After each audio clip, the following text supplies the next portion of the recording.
Subok ang tibay nating mga Pinoy, nahangiting kumakayod. Nahangiti sa mabibigat na pagsubok ng buhay. Kita sa ngiti ang taglay nating tibay, ngiting alaga ng Happy. May maximum fluoride protection na nagpapatibay ng ngipin at nagbibigay pa ng fresh breath. Kaya anumang oras, handa tayong ngumiti. Ngiting Pinoy, ngiting Happy.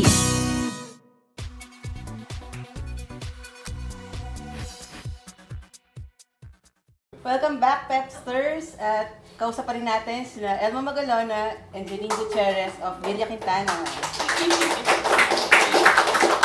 Sa pinaka-inaabangan ng lahat, ang tanong ng marami, kamusta ng love life niyo dalawa? Sakto lang, sakto lang. Define sakto lang, Elmo. Well, as of now, wala. Pero, I'm just happy. Ibig sabihin ba nun, kasi you were seen a lot of times together with Lauren Young, do you still each other? Do you still see each other? Well, never naman kami, we were just friends. How about si Janine? Do you have a boyfriend now? No. So after yung mag-taping ng Villa Quintana, may times ba na lumalabas kayong dalawa lang? Not as, hindi kaming dalawa lang. Pero usually kapag kasama yung mga ibang kasama namin sa set, nagkakayayaan kami nila lumabas. How about kung off days nyo, may times ba na yayaya mo si Janine? Minsan. Kung may chance ka na sumali sa beauty contest, would you want to join the pageant? It's not one of my plans right now. Uy, yung sagot ko parang pang... It's not anything I have planned for in the near future. Parang hindi po ako interested. Talagang ito lang po talaga yung focus ko ngayon. So in the long run, gusto mo talaga manatili sa showbiz? Opo. Also, recently, may music video na nilabas ang parokya ni Edgar. Could you talk about it? Yeah, yung bago nilang song, it's part of their new album, it's called Bente. Tapos, yung first single nila is Ang Parokya. It features Glock 9 and my big brother, Frank Magalona. Yeah. And wala lang, nakakatuwa kasi parang siyang follow-up din sa Bagsakan. Yung kanta rin ng Parokya and Glock 9 with my dad naman. But now, parang it's a different style and I'm just proud of my brother na nakapaggawa siya ng ganito and it's parang matagal na rin gustong gawin ito eh. Yeah.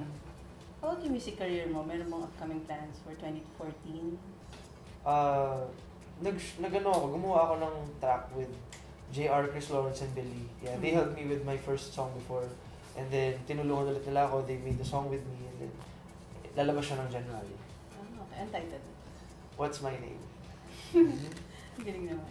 How about kay Janine, anong plans mo for 2014? Well, yung Villa Quintana tatawid hanggang next year.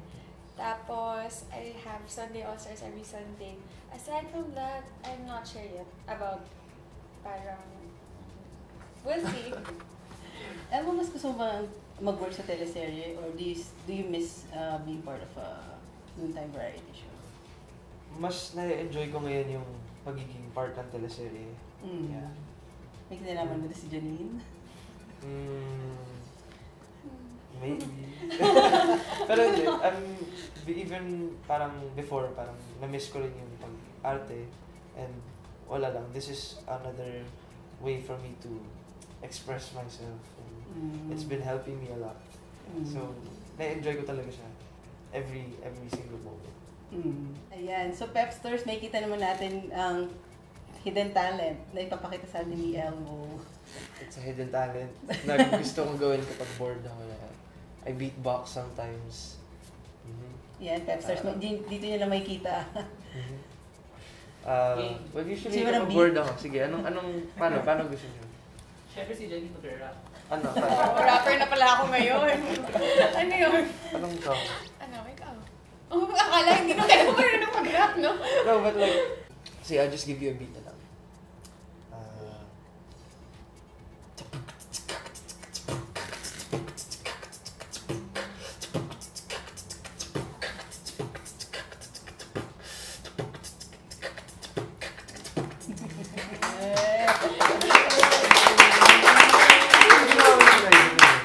Galing ko ng laway. Ha?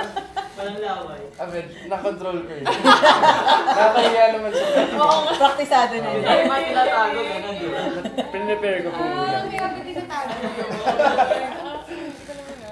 Yun pala yung Oo, purpose yun nun. pala yun. Kala ko Galing mo pala yun. I'm glad I got to share it with you Oh my God, guys. wala ako. Pa-pressure ka. On the spot I'm ka. not feeling any pressure. Ayan. Wala! Okay lang yan. Mag-project ka na lang. Ayan. Salamat sa oras nyo, Elmo and Janine. Thank you, thank you. Yay. Invite our Pepsters to watch Villa Quintana. Hi everyone! Sana po supportahan nyo ang Villa Quintana. Thank you so much din sa mga nanonood. Thank you for helping us to be #1 ngayon sa afternoon prime ng GMA. At marami pa kayong aabangan sa story namin. So thank you so much and I hope you keep watching. Yes, wag niyo po palalampasin ang mga susunod na mangyayari sa Villa Quintana kasi sobrang daming kaganapan talaga. Dami. Ang dami talaga. So, huwag niyong palampasin kung ano mangyayari kay Isagani at saka kay Lynette at saka sa mga pamilya nila. So, thank you po ulit for watching. Sinabi mo. Nandito ba to? Calling?